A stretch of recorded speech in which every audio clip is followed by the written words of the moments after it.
Inside Mississippi JUCO Football is brought to you by HeritageProperties.com. More information on 1, 2, and 3 bedroom apartments can be found at HeritageProperties.com. By the MACJC, the toughest league in America. C-Spire, Farm Bureau Insurance, Mississippi Sports Medicine, EnviroTurf Services, Bank Plus, Mississippi Blood Services, Yesco Custom Signs and Lighting, and Mississippi Sports Hall of Fame and Museum.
Good evening and welcome into another edition of Inside Mississippi JUCO Football, brought to you by HeritageProperties.com. I'm Aslan Hodges. Tonight we come to you from inside the Mississippi Sports Hall of Fame and Museum, showcasing Mississippi junior and community colleges' athletic superiority, academic prowess, and strong economic impact to the state of Mississippi. Heading into game action last week, the MACJC continued to be home to the #1 team in all of the nation, the defending national champion East Mississippi Lions. The third-ranked team in the nation, Mississippi Gulf Coast, and Jones County Junior College came in ranked number 20th. Now this week we're showing you highlights of all 7 games from across the toughest league in all of America. We begin in Poplarville, where Pearl River took on the number 3 ranked Mississippi Gulf Coast Bulldogs. It is the 88th meeting between these two teams, and it was homecoming. It's a great historic rivalry and arguably the best one in all of junior college football, and Mike Frazier's got our highlights. To Poplarville we go, homecoming 2014 for the Wildcats as they entertain Mississippi Gulf Coast. These two schools sit just about 25 minutes apart from one another as they go at it here on this Saturday afternoon. Wildcats pinned in deep in their own end and they put it on the carpet, but get it back. Now they're still pinned in deep. On the same possession, it would get put on the carpet again. This time, Gulf Coast Roderick Sims falls on it. His knee was down. They're going to mark him at the half-yard line. Nevertheless, the Bulldogs are set up in great shape. Thad Miller in for the injured Jason Smith at quarterback. He takes it, pushes, scratches, claws his way, and gets it across the goal line for a Bulldog touchdown. And the visitors, ranked number 3 in the country, with the early 7-0 lead. This would be all about defense today.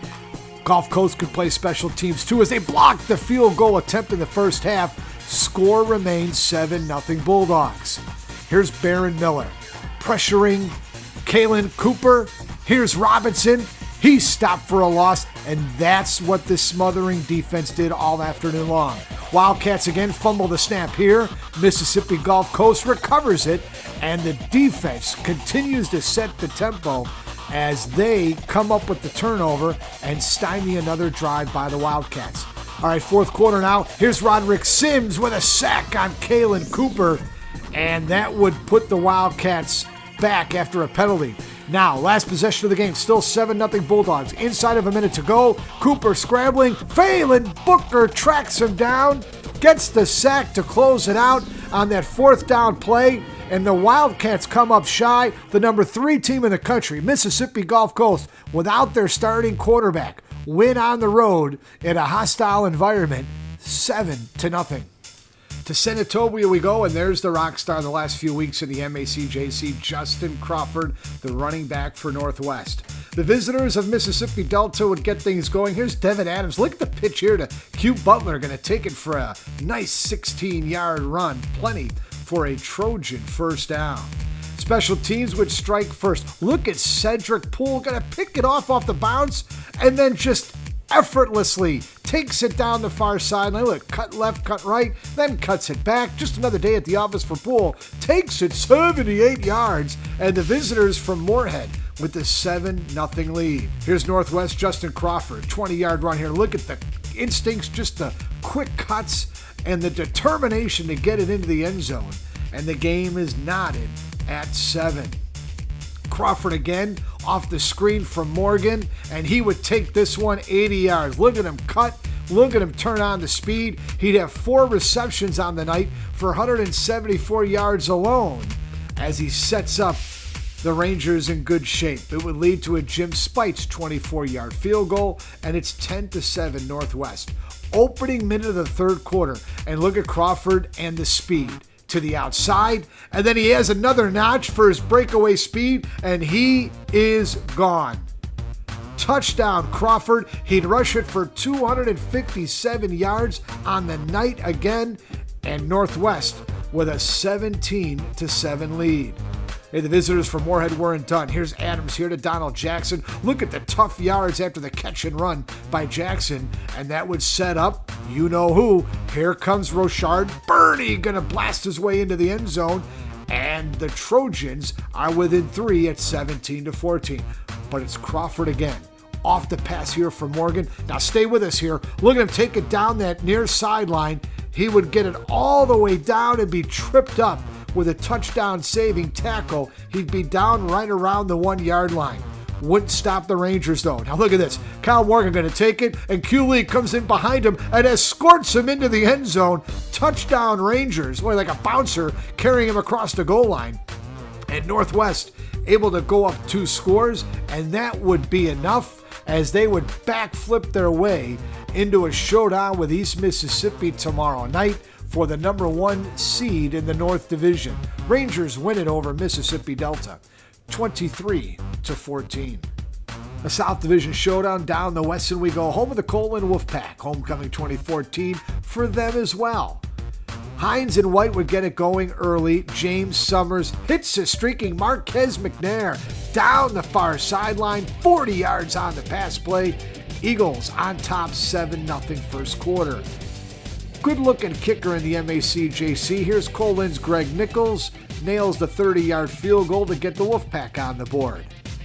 On the ground, here's Joshua Bates, one of many weapons the Wolfpack have. Look, it makes one man miss, slips off another tackle, and has enough petro to get it across the goal line. 10-7, Colin with the lead. Summers would answer. Not only does he fake out Colin, but he fakes us out on this as well. Look at him. He'll show right back up on the far sideline. He's off for a 33-yard touchdown scamper.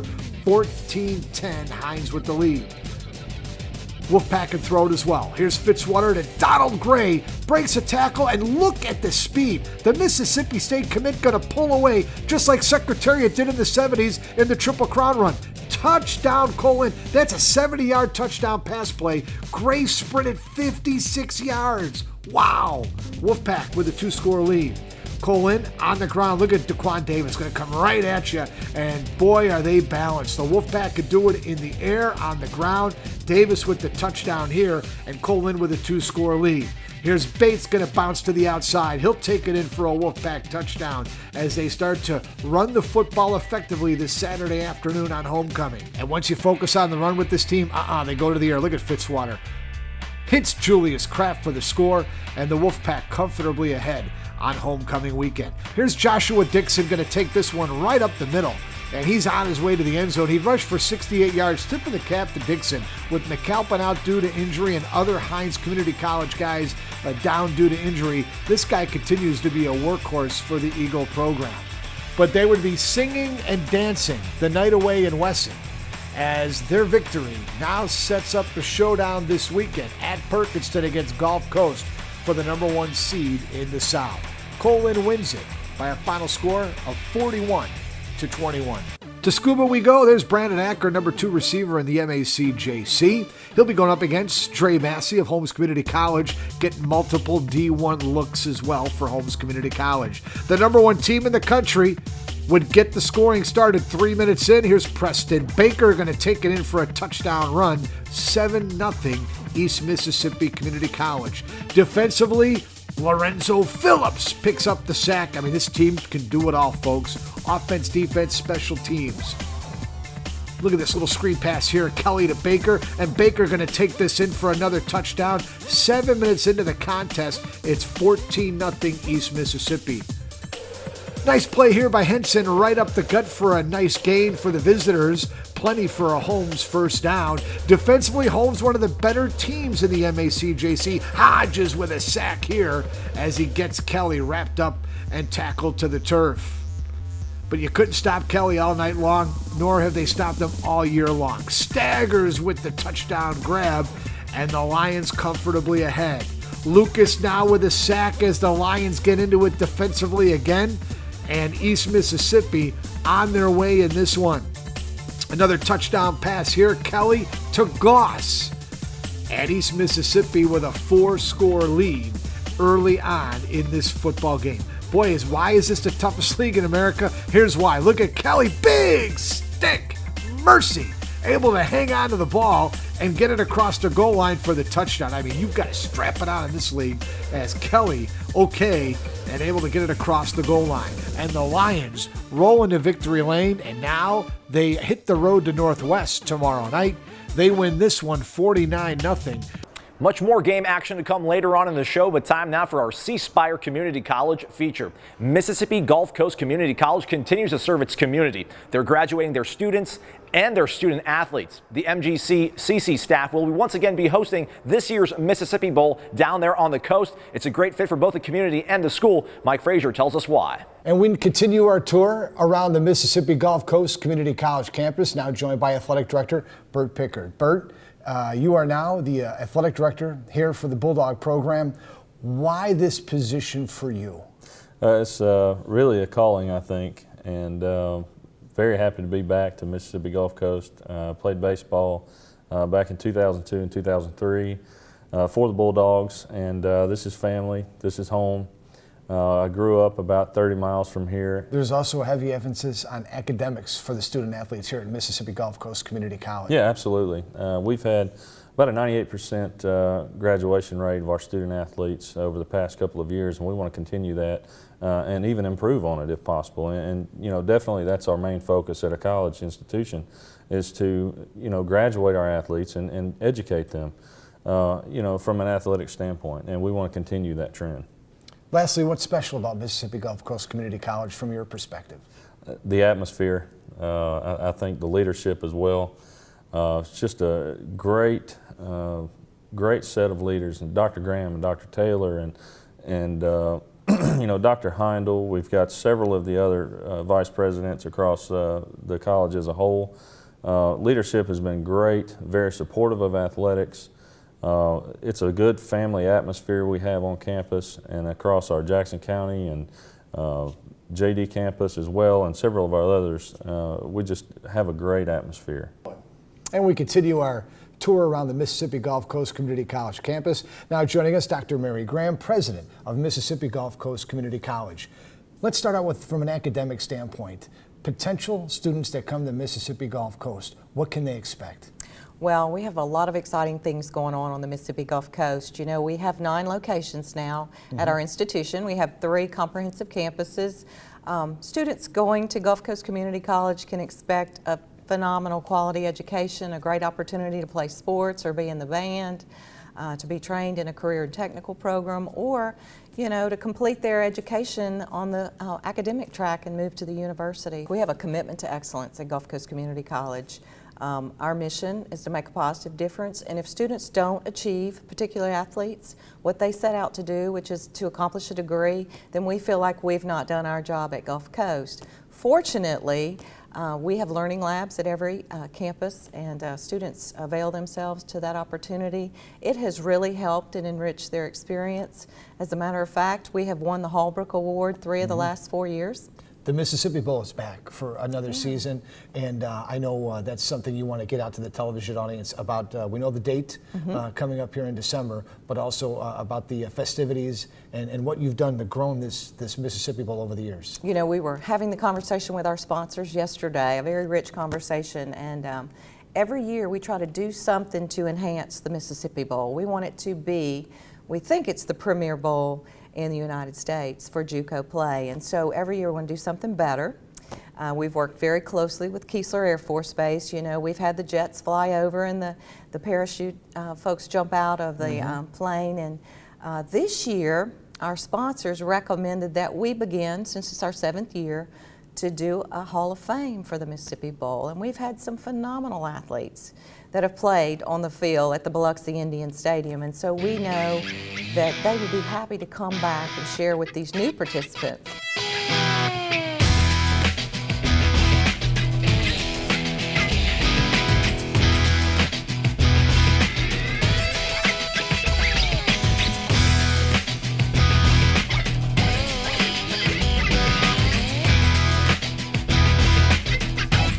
This year, the Mississippi Bowl will be played on Sunday, December 7th. The NJCAA-sanctioned bowl game will be held in Biloxi at Biloxi High School and could very well be for the National Junior College Football Championship. Let's get some more highlights now with Mike Frazier. Let's go to Clarksdale. There's Christian Williams, the Oklahoma running back. Gets it done, particularly in short yardage for the Tigers here in 2014. Tigers quarterback Mickey Ridley Jr. will find Marcel Williams here for a nice gain and a Tiger first down. Tigers take the ball inside the Bear 20, but then linebacker Khalil Bryce sacks Anthony Mitchell for a loss of 8 yards. That forces Oklahoma to settle for this 35-yard field goal by Cody Spears. Game tied at 10.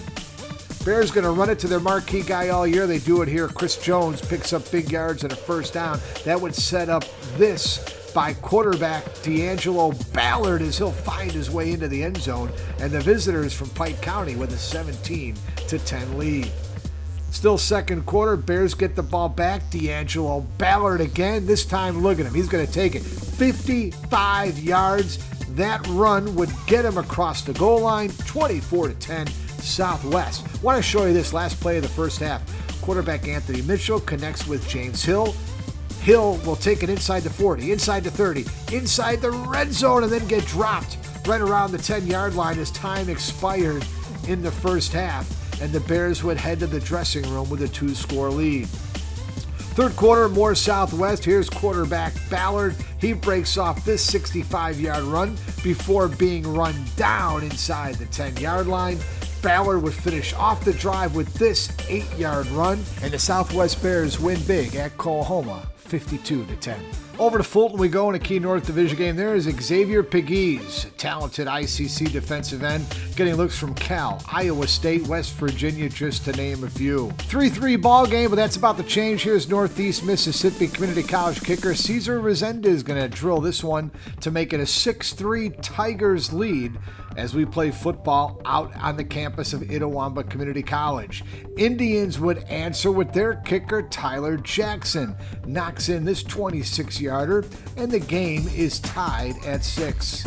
Okay, it's 13-6 now in favor of Northeast, and here's a screen pass to the Olive Branch native Grant Kimberlin, and he is on his way.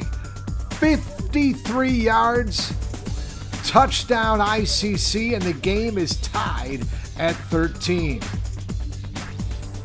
Now the number one rusher in the MACJC is this guy right here, Richard McQuarley. He leads the league, and here's a reason why. 43-yard touchdown run. He takes it to pay dirt, and ICC with the lead. More McQuarley spins off the tackle here from 6 yards out. He'll take it across the goal line, and Itawamba up 2 scores. Well, look at this short yardage formation. The snap goes right to McQuarley, dives over the top for the score. He'd rush for a whopping 258 yards and 4 touchdowns for Itawamba as they are now comfortably ahead of Northeast. Inside of a minute to go, the Tigers would strike late. Here's Dante Armstrong with the catch and is able to find his way into the end zone, but it wouldn't be enough as Itawamba knocks off their rival just up the road in Northeast. They win it 38-19. To Decatur we go on the campus of East Central, homecoming 2014. There's running back LaMarcus Franks, one of the go-to guys for the Warriors this year. Bobcats of Jones County Junior College in white. There's a bullet over the middle to Rodriguez Ducksworth. That would set up Tevin Moore from the 1-yard line. Over the top he would go, and the visitors and the number 20 team in the country with the early lead. LaMarcus Franks, look at this, bust a run here for 28 yards. Folks, he's 145 pounds, and he plays like a heavyweight. Swindle here to the air. Bobcats looking to increase the lead, and this one is picked off by Trey Sloan, and folks, he's not through. Watch what happens.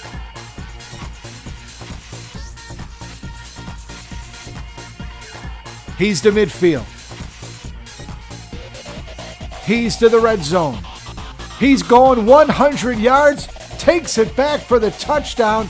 Wow, we are tied at 7. Little defense here, big stick by the Bobcat defense as they play D hard all season long out in Ellisville. There's Dr. Billy Stewart, the president of East Central Community College, crowning the 2014 homecoming queen.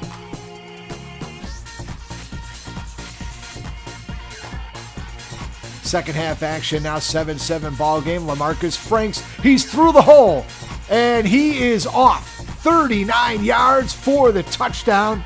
And East Central takes the 14-7 lead over the number 20 team in the country. Bobcats' last chance, they go deep downfield, and they hit Ducksworth.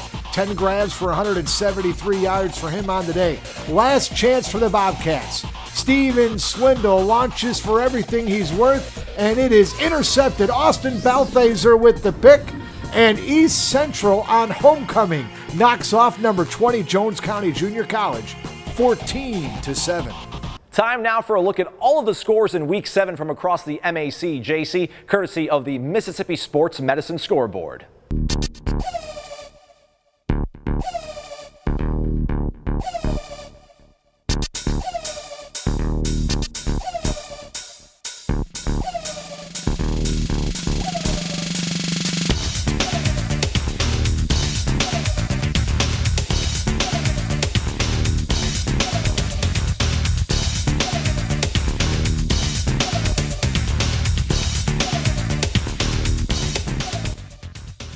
After 7 weeks of game action, let's take a look at the standings in the toughest league in all of America.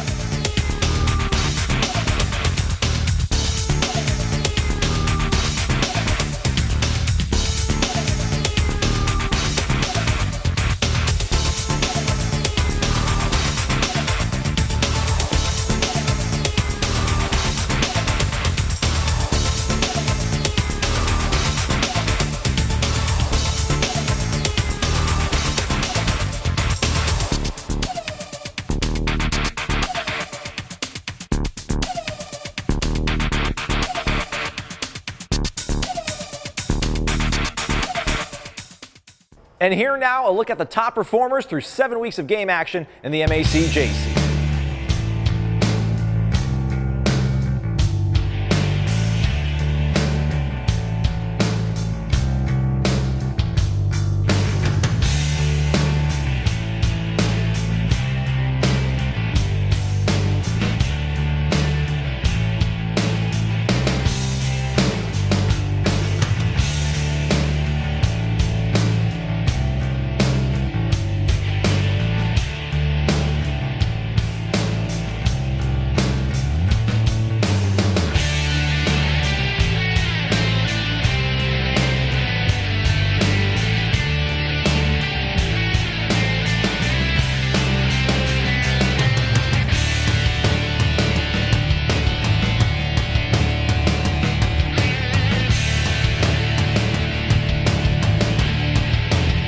Time now for the JUCOweekly.org scouting report, where we take a look at current MAC-JC players garnering serious attention from major colleges and universities across the nation.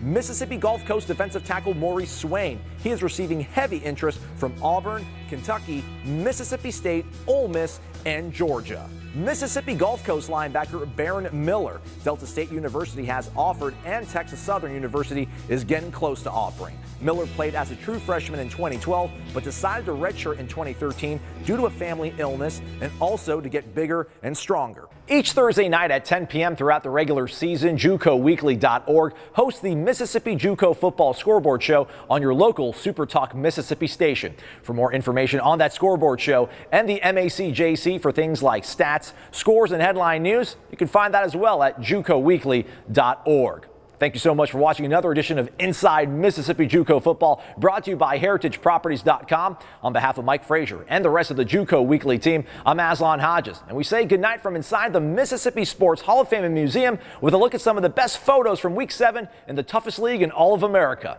Good night.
Inside Mississippi JUCO Football is brought to you by HeritageProperties.com.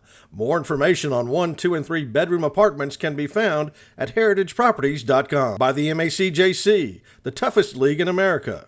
C-Spire, Farm Bureau Insurance, Mississippi Sports Medicine, EnviroTurf Services, Bank Plus, Mississippi Blood Services, Yesco Custom Signs and Lighting, and Mississippi Sports Hall of Fame and Museum.